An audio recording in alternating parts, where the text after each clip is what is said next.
Hi everyone, Ken here from MB Homestead. Welcome to Model Railroad Monday.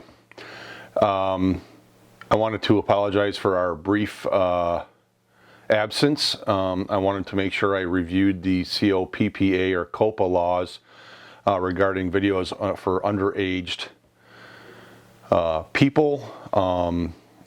I've marked our channel not appropriate for anyone less than 13, as that is the rule. If you make a lot of content that really should be for people over 13, then I would just mark your channel as such. I don't recommend deleting your channel, any of your content. Just go through and look at it. Unfortunately, the FTC, if they feel that it is not appropriate for children under 13, they'll flag it. I recommend going to a couple of the governmental websites and checking that out.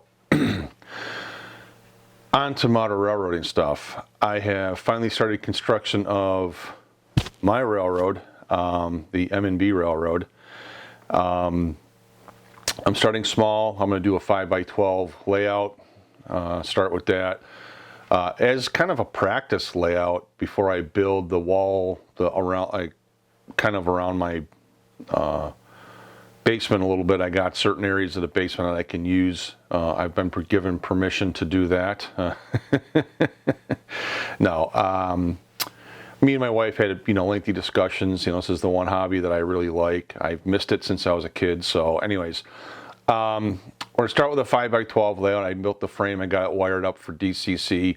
So I wanted to go through and show you what I've already done. And soon I'll be putting some plywood down for the base, and then start putting cork and track and dropper wires and things like that. So I want to give some thanks out to people, websites. I follow a lot of people over in the UK, specifically Dave at Dean Park, Richard at New Junction, Everard Junction, and a few other YouTube channels. I want to thank those guys. When they make their videos, I watch them. I pick up little tidbits and tricks from them. So thank you. I want to thank Jason down in Australia. I hope everything's going well for you down there. I know those fires are devastating Australia, and it's sad to see that. I hope they get those extinguished quickly. Jason has shown me a lot during his video updates on track laying and specifically building his helixes. He has two of them on his layout, and they're sturdily built, and they look like they went together pretty good. So I'm going to try to replicate that when I build my bigger layout. So thank you to all those people. I want to give another shout out to Larry Puckett, the DCC guy. So his videos, I recommend his channel highly. Look up the DCC guy in a search bar and go for it. He really makes DCC and understanding the concepts and programming with Decoder Pro, etc. Very understandable. I've learned so much from him. I thank him for that. So enough of that. Enough of my seeing just my head shot here. I'm going to spin the camera around. I'm going to go handheld here and show you what's been happening on the M&B Railroad.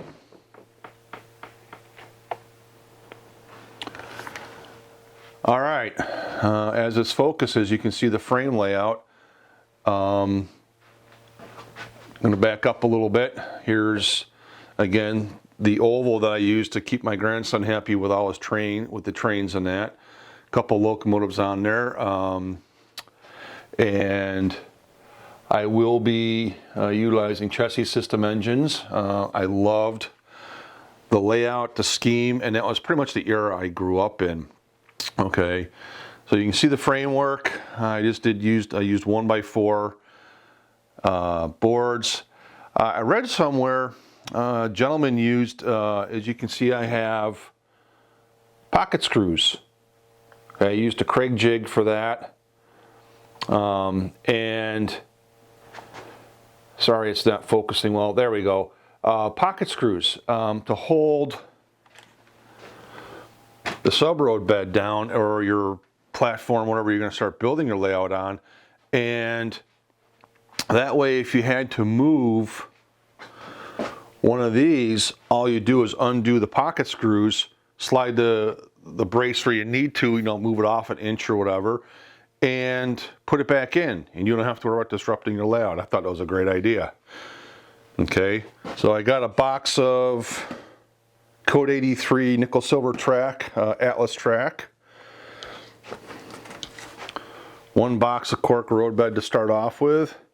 And here, on this angle, you can really see the way that I got the wiring. So I probably went overkill. I got 10 gauge wire for the main bus, and I have one of these things, these terminal strips right here.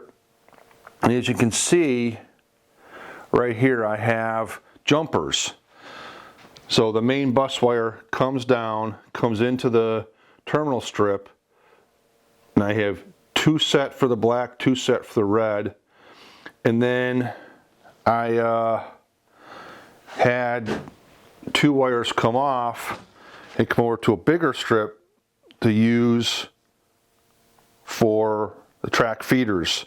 So anything coming down from the track will come into this thing, which is then fed throughout the whole layout.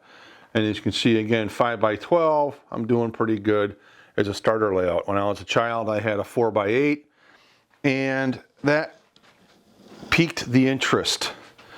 I'm sad I got out of it, but life kind of got in the way. So eventually, I'm going to have the layout kind of start right about here on the wall, and it'll go down around there and over that way. Yes, we're still going through things and unpacking, kind of. So we have a lot of things that we need to go through and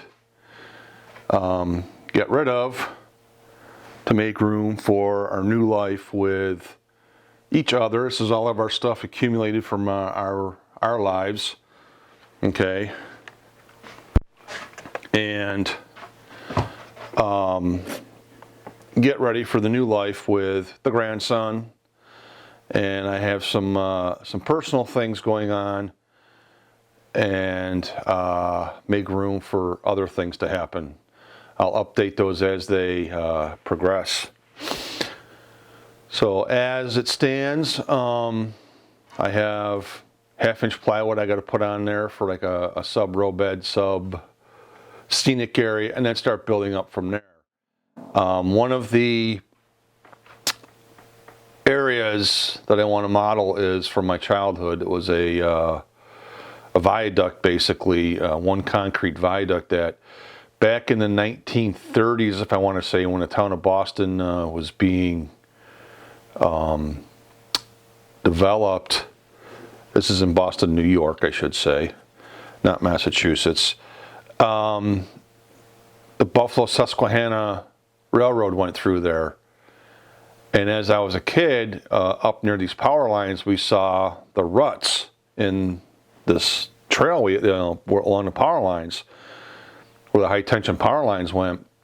I'm like, oh, it's kind of like, you drive across them and your bike would vibrate. And well, that was where the old railroad ties were. The railroad ties disintegrated, and that's where the ground, from the creosote and all that, and nothing ever grew back.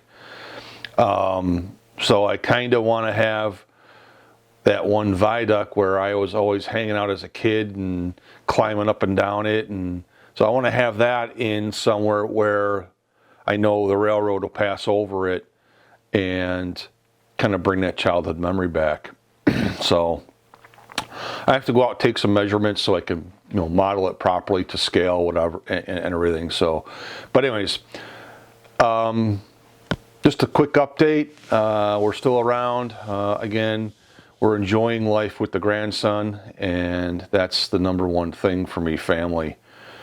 Thanks for your time. I really appreciate everyone coming by.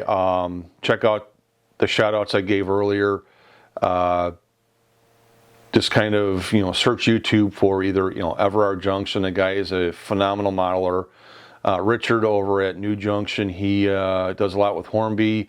He has a phenomenal layout in his loft. So does Dave from Dean Park. And then Jason down in Australia has got a phenomenal layout going. And then Larry Puckett, the DCC guy. Again, if you have any questions on DCC, converting engines, understanding the CVs, Larry's the guy to see. So he's also a contributing editor for Model Railroad Magazine. Does excellent articles. I always look forward to reading his articles in that magazine. So anyways, thanks for stopping by. I appreciate everyone's time. As I was saying here, not much going on the outside. Unfortunately, I had a technical error. The batteries in the microphone died. I didn't check them properly prior. So basically, my backyard is a swamp. I'm not getting out there to do anything. It's just too muddy out there to do anything. And I don't want to go out and wreck all the landscape. Unfortunately, I don't remember what I was saying here, but as I always say, I'll see you on the next video. Thanks for watching.